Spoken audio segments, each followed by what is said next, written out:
नमस्कार विद्यार्थी मित्रांनो, आज आपण क्वेश्चन 6B मधील एक्सपांड द थीम हा क्वेश्चन पाहतोय। याच्यामध्ये दोन प्रकारचे क्वेश्चन्स आहेत, एक न्यूज रिपोर्ट आहे आणि दुसरा असतो तो डेव्हलप अ स्टोरी। तर आज आपण डिस्कस करूया न्यूज रिपोर्टवर। तर विद्यार्थी मित्रांनो, मी सध्या एका सिक्वेन्सनं तुम्हाला रायटिंग स्किलचे प्रीवियस इयर क्वेश्चन पेपरमधील क्वेश्चन्स सोडवून देत आहे। त्याचं रिझन हे की तुम्हाला एक्झामच्या वेळेस एक एकंदर कशा पद्धतीचे क्वेश्चन्स असतात याची आयडिया येईल आणि एकदा हा क्वेश्चन पेपरचे रायटिंग स्किलचे सर्व क्वेश्चन झाल्यानंतर मी तुम्हाला एक्स्ट्रा क्वेश्चन्स प्रत्येक, जसं की लेटर रायटिंगचे वेगवेगळे क्वेश्चन्स, त्याचबरोबर न्यूज रिपोर्टवरचे वेगवेगळे क्वेश्चन्स, डेव्हलप स्टोरीवरचे वेगवेगळे क्वेश्चन्स, ट्रान्सलेशनचे वेगवेगळे questions, verbal to non verbal आणि नॉन वर्बल टू वर्बल याचे वेगवेगळे क्वेश्चन्स आपण याची भरपूर प्रॅक्टिस करणार आहोत। पण सध्या एक तुम्हाला आयडिया यावा की कशा पद्धतीनं क्वेश्चन पेपर असतो आणि कसे क्वेश्चन्स असतात, म्हणून मी अगोदर प्रीवियस इयर क्वेश्चन पेपरमधील काही क्वेश्चन या ठिकाणी सॉल्व करत आहे। तर विद्यार्थी मित्रांनो, यामध्ये पहा न्यूज रिपोर्ट जो आहे हा जो क्वेश्चन आहे, हा क्वेश्चन लिहित असताना काय करायचं आहे, सुरुवातीला क्वेश्चन 6B व्यवस्थित लिहायचं, त्यानंतर B1 आणि अशा पद्धतीनं B1 लिहिल्यानंतर ऐन सेंटरला या ठिकाणी लिहायचं असतं न्यूज रिपोर्ट। न्यूज रिपोर्ट लिहिल्यानंतर त्याखाली अंडरलाईन करायचे आणि त्यानंतर हेडलाईन द्यायची असते। आता हेडलाईन सहसा तुम्हाला प्रश्नपत्रिकेमध्ये दिलेली असते। मग या ठिकाणी हेडलाईन दिलेली heavy rainfall disturbs the normal life in Marathwada.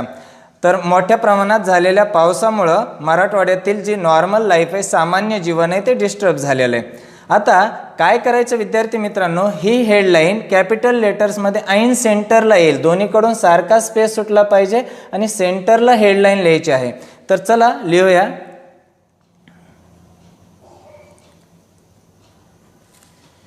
Heavy rainfall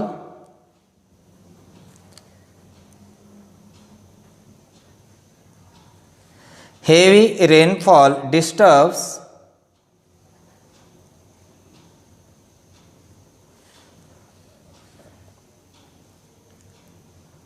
the normal life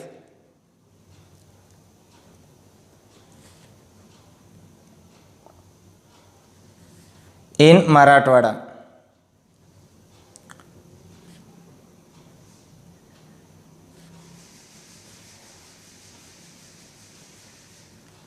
अशा पद्धतीनं सेंटरला हेडलाईन येईल आणि तीही कॅपिटल लेटरमध्ये तुम्ही हेडलाईन लिहायची आहे।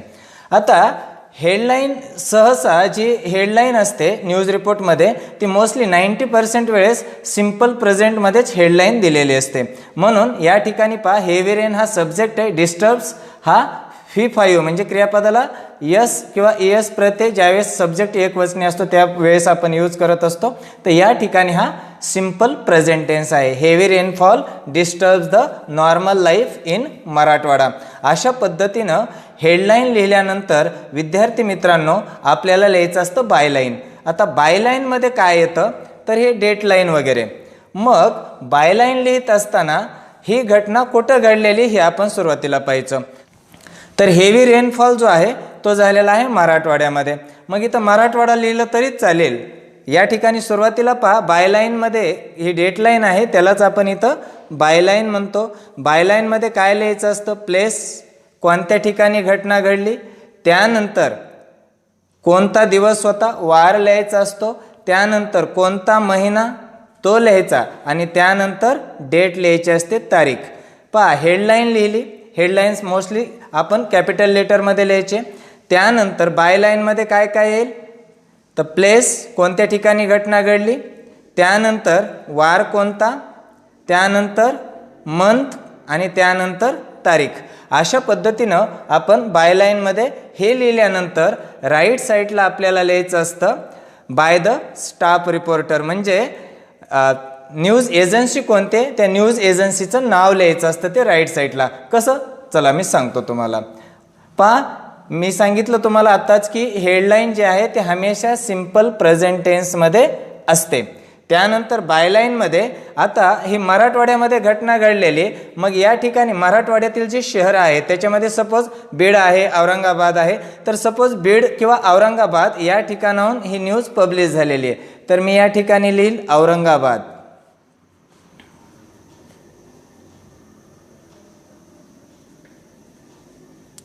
आता अशा पद्धतीनं त्या गावाचं नाव लिहिल्यानंतर विद्यार्थी मित्रांनो तुम्ही काय करायचं आहे, त्या ठिकाणी कोलन मार्क यूज करायचा आहे. अशा पद्धतीनं कोलन मार्क लिहिल्यानंतर तुम्हाला त्यानंतर लिहायचा आहे दिवस. सपोज त्या दिवशी होता मंडे. आता डे लिहिल्यानंतर कॉमा द्या, पुढल्या मंथ, तर सपोज ऑगस्ट आहे महिना, आणि डेट लिहित असताना ऑगस्ट 10 अशा पद्धतीनं आपण डेट लिहायची. अशा पद्धतीनं आपण या ठिकाणी बायलाईन पूर्ण करतो. त्यानंतर इकडच्या साईडला जी न्यूज एजन्सी त्यांचं नाव लिहायचं. सपोज इथं आपण लिहूया bye staff reporter, bye staff reporter. अशा पद्धतीनं आपण व्यवस्थितरित्या हेडलाईन नंतर बायलाईन, बायलाईनमध्ये काय लिहायचं आहे, कोणत्या शहरामधून न्यूज आलेली ते शहर. मराठवाड्याच्या ठिकाणी ही घटना घडलेली, तर औरंगाबाद शहर घेतलं, त्यानंतर वार घेतला, त्यानंतर महिना, त्यानंतर तारीख. अशा पद्धतीनं हे सगळं लिहायचं आहे. त्यानंतर इकडं स्पेस राहिला तर इकडल्या साईडला तुम्ही एकदम लिहा बाय स्टाफ रिपोर्टर. मोस्टली हेच लिहू शकता तुम्ही. न्यूज एजन्सीचं जर नाव माहीत नसेल तर बाय स्टाफ रिपोर्टर लिहा. आणि जर क्वेश्चन पेपरमध्येच न्यूज कोणाकडून आलेले त्या ठिकाणी जर रिपोर्टरचं नाव दिलेलं असेल तर तुम्ही या ठिकाणी ते लिहायचं आहे आणि न्यूजला सुरुवात करायची आहे. पहा आता एवढं लिहिल्यानंतर हेडलाईन बायलाईन झाल्यानंतर तुम्ही लिहायचं असतं इंट्रोडक्शन. तर इंट्रोडक्शनमध्ये विद्यार्थी मित्रांनो काय करायचं आहे, ओव्हरऑल जी घटना घडलेली आहे ती घटना थोडक्यात एका छोट्या पॅरेग्राफमध्ये तुम्हाला लिहायची असते. 3-4 लाईनमध्ये ती घटना एकंदर लिहायची आणि त्यानंतर तो पॅरेग्राफ कंप्लीट झाल्यानंतर शॉर्ट कंटिन्युईंग पॅरेग्राफ लिहायचा असतो. आता शॉर्ट कंटिन्युईंग पॅरेग्राफ जो आहे हा थोडासा विस्तारित करायचा. म्हणजे काय, जे इंट्रोडक्शनमध्ये थोडक्यात तुम्ही बातमी सांगितली त्याचं विश्लेषण पुढं शॉर्ट कंटिन्युईंग पॅरेग्राफमध्ये तुम्ही करणार असता. आता या ठिकाणी who, what, when, where and how अशा पद्धतीच्या क्वेश्चन्सचा वापर करूनही तुम्ही व्यवस्थितरित्या लिहू शकता. त्या ठिकाणी फॉर्मल लँग्वेज यूज करायचे, पाल्लाळ लावायचा नाही आहे आणि शॉर्ट अँड स्वीट अशा पद्धतीनं तुम्ही न्यूज रिपोर्ट लिहू शकताय. न्यूज रिपोर्ट नाव लिहिलं, क्वेश्चन नंबर द्यायला विसरायचं नाही आहे, हेडलाईन लिहिली, त्यानंतर बायलाईन. चला तर आपण आता डायरेक्टली न्यूज रिपोर्ट लिहायला सुरुवात करूया. तर विद्यार्थी मित्रांनो या ठिकाणी काय झालेलं आहे, heavy rainfall disturb the normal life in Marathwada. मराठवाड्यामध्ये हेवी रेनफॉलमुळं नॉर्मल लाईफ डिस्टर्ब झालेली आहे. मग आपण सुरुवात करूया.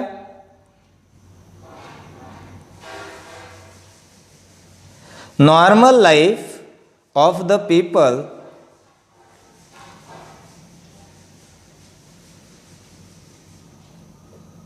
has been disturbed throughout Marathwada.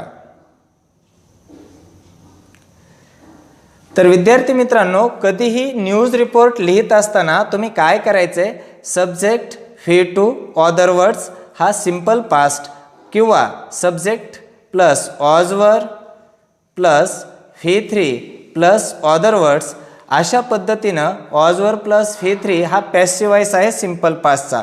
तर सिंपल पास्ट आणि सिंपल पास्टचा पॅसिव्ह वॉइस जास्त प्रमाणामध्ये वापरला जातो न्यूज रिपोर्टमध्ये. पण या ठिकाणी जर पाहितलं तुम्ही तर रेनफॉल झालेला आहे आणि कुठलीही घटना अगोदर जरी घडलेली असली आणि त्याचा इफेक्ट जर प्रेझेंटमध्ये असेल तर त्यावेळेस आपण मोस्टली त्या ठिकाणी प्रेझेंट परफेक्ट टेन्स यूज करत असतो. म्हणून प्रेझेंट परफेक्ट टेन्स यूज करतानाही त्याचा पॅसिव्ह वॉइस यूज करा. आता कशा पद्धतीनं, जसं की आपण आता या ठिकाणी जर पाहितलं subject plus am is are plus फी3, आपल्या याचं मिनिंग माहीत आहे, एखादी गोष्ट केली जाते. जसं की आय एम आस्क्ड, मला विचारलं जातं. क्रिकेट इज प्लेड, क्रिकेट खेळलं जातं. म्हणजे यामध्ये ॲक्शन कोण करतं हे टाळलेलं असतं. आता सपोज सब्जेक्ट घेतला आपण passive subject, normal life was disturbed, तर नॉर्मल लाईफ डिस्टर्ब होऊन गेली. म्हणजे या ठिकाणी काय झाला, पॅसिव्हाइज झाला. कोणी केली याचा उल्लेख नाही आहे. अशा पद्धतीनं तुम्ही पॅसिव्हाइज यूज करू शकता. आता प्रेझेंट परफेक्टचा पॅसिव्हाइज कसा यूज करू शकता, तर सब्जेक्ट प्लस हॅव बीन किंवा has been plus V3 plus other words. By वगैरे यूज करायची या ठिकाणी गरज नसते. आपल्याला माहिती आहे आय असल्यास हॅव बीन घ्या, अनेक वचनी करता असल्यास हॅव बीन घ्या, एक वचनी करता असल्यास हॅज बीन घ्या. Compensation has been given. आता कंपेन्सेशन म्हणजे काय, नुकसान भरपाई. हॅज बीन गिवन म्हणजे दिली गेली आहे, म्हणजे नुकसान भरपाई दिली गेली आहे. आता आपण असं जर विचारलं, question has bin asked, V3 घेतलं, प्रश्न विचारला गेला आहे.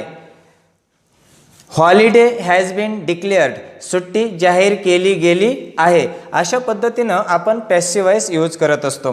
तर विद्यार्थी मित्रांनो, आता व्याकरणाचा जो भाग आहे त्याच्यावर आपण सेपरेटली पुन्हा व्हिडिओ बनवूया आहे, तुम्हाला त्यावेळेस आणखी लक्षात येईल. पण सध्या एवढं लक्षात ठेवा की ज्यावेळेस तुम्ही न्यूज रिपोर्ट लिहिताय मोस्टली पॅसिव्हाइज यूज करायचा असतो. मग या ठिकाणी जर तुम्ही पाहितलं तर normal life of the people has been disturb.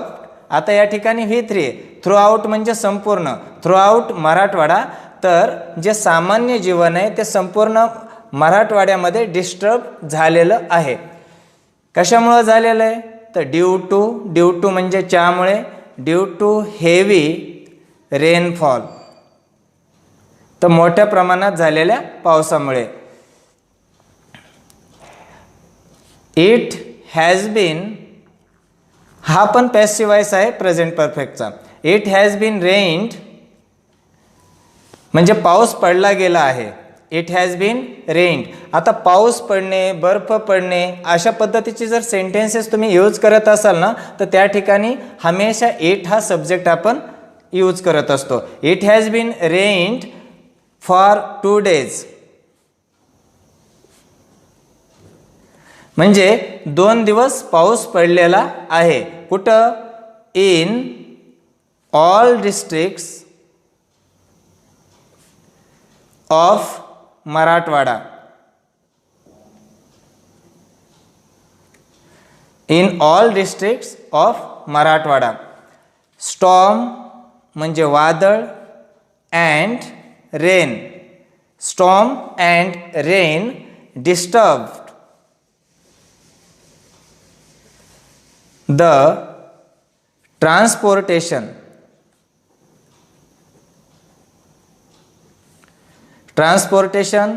services and it took 11 lives. पहा विद्यार्थी मित्रांनो, it has been rain for 2 days in all districts of Marathwada. मराठवाड्याच्या सर्व जिल्ह्यांमध्ये 2 दिवस लगातार पाऊस पडलेला आहे. स्टॉर्म अँड रेन, वादळ आणि पाऊस यांनी डिस्टर्ब केलेलं आहे. कशाला, ट्रान्सपोर्टेशन सर्व्हिसेसला, म्हणजे जी वाहतूक व्यवस्था आहे ती विस्कळीत झालेली. अँड इट टूक 11 lives, आणि या वादळाने आणि पावसानं 11 जणांचे जीव घेतलेले आहेत. हे आपण सुरुवातीला इंट्रोडक्शनमध्ये लिहिलेलं आहे. आता त्यानंतर शॉर्ट कंटिन्यूइंग पॅरेग्राफ एक लिहू शकता आणि त्यानंतर कंक्लुजन करू शकता. पण कंक्लुजन आणि शॉर्ट कंटिन्यूइंग पॅरेग्राफ दोन्हीचा एक पॅरेग्राफ केला तरी त्या ठिकाणी चालतो. म्हणून आपण शॉर्ट कंटिन्यूइंग पॅरेग्राफ आणि कंक्लुजन एकत्र करायचं असेल तर त्या दोन्ही पॅरेग्राफला एकत्र करू शकता, किंवा शॉर्ट कंटिन्यूइंग पॅरेग्राफ जो आहे तो व्यवस्थित लिहा आणि त्यानंतर कंक्लुजन सेपरेटली लिहा. कसं पहा,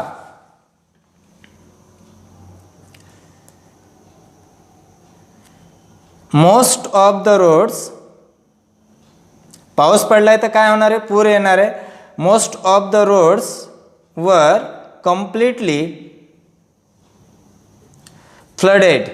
फ्लडेड म्हणजे पूर आलेला होता. आता वर प्लस V3 म्हणजे हा सिंपल पास्टचा पॅसिव्ह व्हॉइस आहे. तर जे जास्तीत जास्त करून जे रोड होते तिथं पूर आलेला होता. मग काय झालं, S T and train services,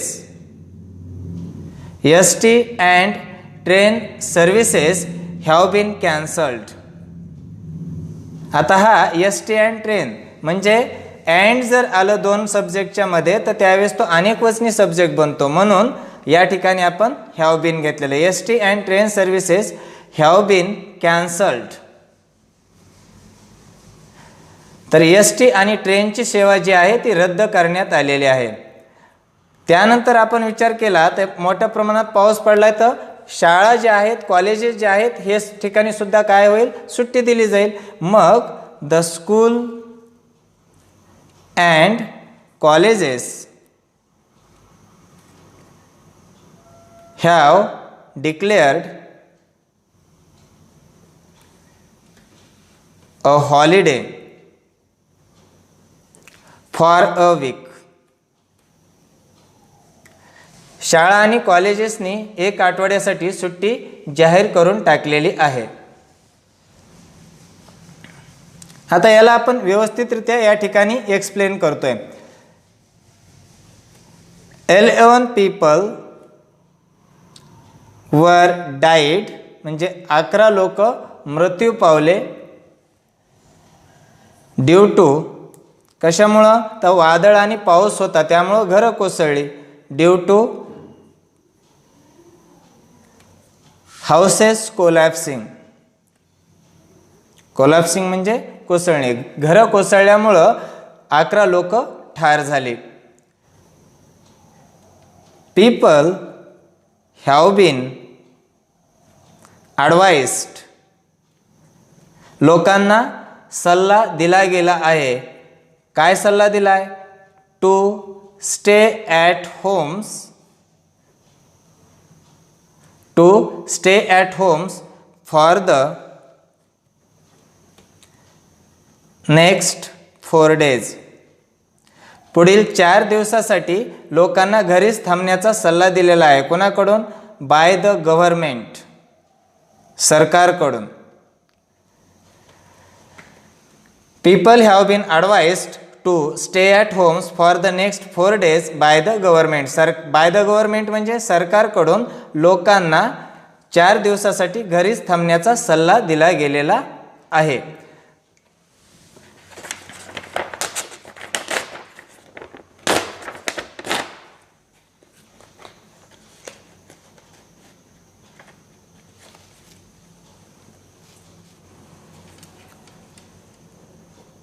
The chief minister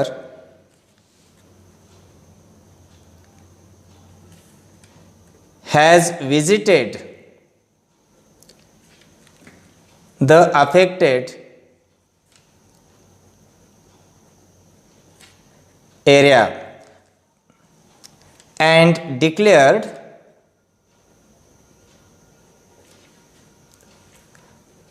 compensation म्हणजे नुकसान भरपाई, and declared compensation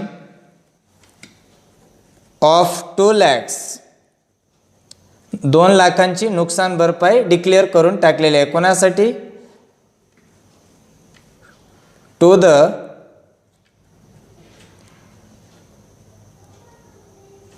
relatives of dead people, जे मृत पावलेले लोक आहेत त्यांच्या नातेवाईकांना त्या ठिकाणी काय केले गेले, 2 लाखांची मदत जाहीर केली गेलेली आहे.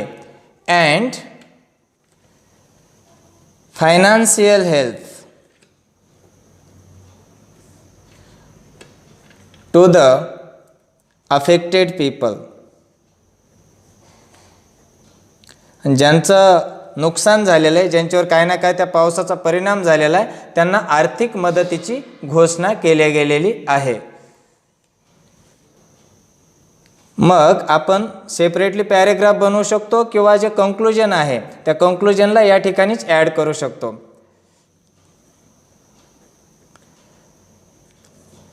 The meteorological department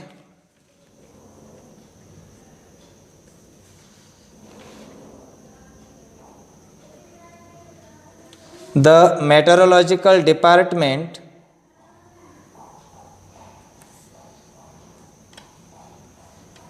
has predicted that. आता मेट्रोलॉजिकल डिपार्टमेंट म्हणजे काय, तर हवामान विभागानं काय केले, भाकीत केले किंवा भविष्यवाणी केले. प्रिडिक्टेड करणे म्हणजे काय करणे, भाकीत करणे किंवा भविष्यवाणी करणे. The meteorological department has predicted that rain may continue for the next 4 days. तर मेट्रोलॉजिकल डिपार्टमेंट जे आहे त्या मेट्रोलॉजिकल डिपार्टमेंटनं पुढील 4 दिवस आणखी पाऊस कंटिन्यू राहील याचं भाकीत केलेलं आहे. तर विद्यार्थी मित्रांनो, अशा पद्धतीनं तुम्ही न्यूज रिपोर्ट लिहू शकता.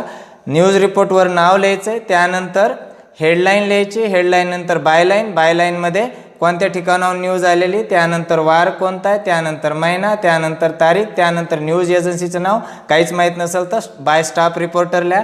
त्यानंतर 4 ते 5 ओळीचा पहिला पॅरेग्राफ बनवा, त्या पॅरेग्राफमध्ये एकंदर न्यूज सांगा. त्यानंतर जी घडलेली घटना एकंदर त्या सविस्तर विश्लेषण या ठिकाणी तुम्ही करायचं आहे. चला एकदा मी वाचून दाखवतो. Normal life of the people has been disturb throughout Marathwada due to heavy rainfall. म्हणजे मोठ्या प्रमाणावर झालेल्या पावसामुळं सर्व मराठवाड्यातील लोकांचं जीवन जे आहे, सामान्य लोकांचं जीवन जे आहे ते विस्कळीत झालेलं आहे. It has been rain for 2 days in all districts of Marathwada. मराठवाड्याच्या सर्व जिल्ह्यांमध्ये 2 दिवस लगातार पाऊस पडलेला आहे. Storm and rain disturb the transportation services. तर वाहतूक व्यवस्था, वादळ, स्टॉर्म मीन्स वादळ आणि रेन पावसानं विस्कळीत झालेली वाहतूक व्यवस्था. And it took 11 lives. 11 जणांचे जीव पण घेतलेले आहेत. Most of the roads were completely flooded. सर्व जे जवळपास रोड होते ते सर्वत्र पूर होता. ST. And train services have been cancelled. ST. आणि ट्रेन सर्व्हिस ज्या होत्या त्या रद्द केलेल्या आहेत. The school and colleges have declared a holiday for week. शाळा कॉलेजनी 1 आठवड्यासाठी सुट्टी जाहीर केली. 11 people were died due to houses collapsing. घरं पडल्यामुळं 11 लोक ठार झालेत. People have been advise to stay at homes for the next 4 days. पुढील 4 दिवस लोकांना घरीच थांबण्याचा सल्ला कुणी दिला आहे, bye the government. The chief minister has visited the affected area. मुख्यमंत्र्यांनी जे अफेक्टेड एरिया त्या ठिकाणी व्हिजिट केलेलं आहे. अँड डिक्लेअर्ड कम्पेन्सेशन म्हणजे नुकसान भरपाई जाहीर केली. जे मृत आहेत त्यांच्यासाठी 2 लाख रुपये त्यांच्या नातेवाईकांना, आणि फाईन अँड जे अफेक्टेड पीपल आहेत financial help to the affected people. आर्थिक मदत, फायनान्शियल हेल्प म्हणजे काय, आर्थिक मदत जाहीर केलेली आहे. द मेट्रोलॉजिकल डिपार्टमेंट जे आहे हवामान विभाग यांनी आणखी भविष्यवाणी केली की that rain may continue for the next 4 days. पुढील 4 दिवस आणखी असाच पाऊस कंटिन्यू राहील अशा पद्धतीचं त्यांनी भाकीत केलेलं आहे, त्या ठिकाणी भविष्यवाणी केलेली आहे. तर विद्यार्थी मित्रांनो, अशा पद्धतीनं व्यवस्थितरित्या तुम्ही न्यूज रिपोर्ट लिहू शकता. तर विद्यार्थी मित्रांनो, आता याचं पाहूया मार्किंग स्कीम कसं असणार आहे. तर विद्यार्थी मित्रांनो, याच्यामध्ये हेडलाईन, आता हेडलाईन हमेशा सिंपल प्रेझेंटमध्ये लिहायची, लक्षात ठेवा. हेडलाईन जे सिंपल प्रेझेंटमध्ये लिहायचे. हेडलाईन आणि दुसरं आहे बायलाईन. ह्या दोन्हीला मिळून तुम्हाला 1 मार्क मिळतो. आता बायलाईनमध्ये काय लिहायचं, जिथून न्यूज प्रसारित केली जाते त्या शहराचं नाव, त्यानंतर वार लिहायचा आहे, त्यानंतर महिना, त्यानंतर डेट. डेट लिहित असताना लेटर रायटिंगला जशी डेट लिहितो तशी लिहायची नाही, अशा पद्धतीने डेट लिहायची आहे. त्यानंतर विद्यार्थी मित्रांनो, हेडलाईन बायलाईन यासाठी 1 मार्क असेल तुम्हाला, हे लक्षात ठेवा. त्यानंतर व्होकॅब्युलरी अँड ग्रामर किती व्यवस्थितरित्या आहे यासाठी तुम्हाला 1 मार्क असेल. आता त्यानंतर body of the news. Body of the news म्हणजे काय, तर हे इंट्रोडक्शन आणि त्यानंतर कंटिन्यूइंग पॅरेग्राफ याला मिळून तुम्हाला आहेत 2 मार्क्स. आणि लॉजिकल ऑर्डर म्हणजेच क्रम एकदम व्यवस्थितरित्या त्या ठिकाणी फ्लो जो आहे लँग्वेजचा तो व्यवस्थितरित्या जर असेल आणि त्याचबरोबर कंक्लुजन छान झालेलं असेल तर यासाठी असतो 1 मार्क. तर विद्यार्थी मित्रांनो, हेडलाईन बायलाईन यासाठी 1 मार्क, व्होकॅब्युलरी आणि ग्रामर यासाठी 1 mark, body of the news, introduction आणि कंटिन्यूइंग पॅरेग्राफ यासाठी 2 मार्क आणि लॉजिकल ऑर्डर आणि कंक्लुजन छानपैकी केलेलं यासाठी 1 मार्क. अशा पद्धतीनं तुम्हाला 5 मार्क्स त्या ठिकाणी सहजरित्या न्यूज रिपोर्टचे मिळवता येतात. तर विद्यार्थी मित्रांनो, अशा पद्धतीनं आपण न्यूज रिपोर्ट कंप्लीट केला आहे. आता यानंतरच्या व्हिडिओमध्ये आपण शिकणार आहोत how to develop a story writing कसं करायचं. आणि विद्यार्थी मित्रांनो, एकदा हे सर्व प्रिव्हियस इयर क्वेश्चन पेपरमधील क्वेश्चन सॉल्व केल्यानंतर मी तुम्हाला प्रत्येक रायटिंग स्किलच्या टॉपिकवरील 4-4, 5-5 वेगवेगळे त्या ठिकाणी क्वेश्चन्स घेऊन ते तुम्हाला सॉल्व करून देणार आहे, जेणेकरून तुमचं परीक्षेपर्यंत फुल प्रॅक्टिस होऊन जाईल. धन्यवाद.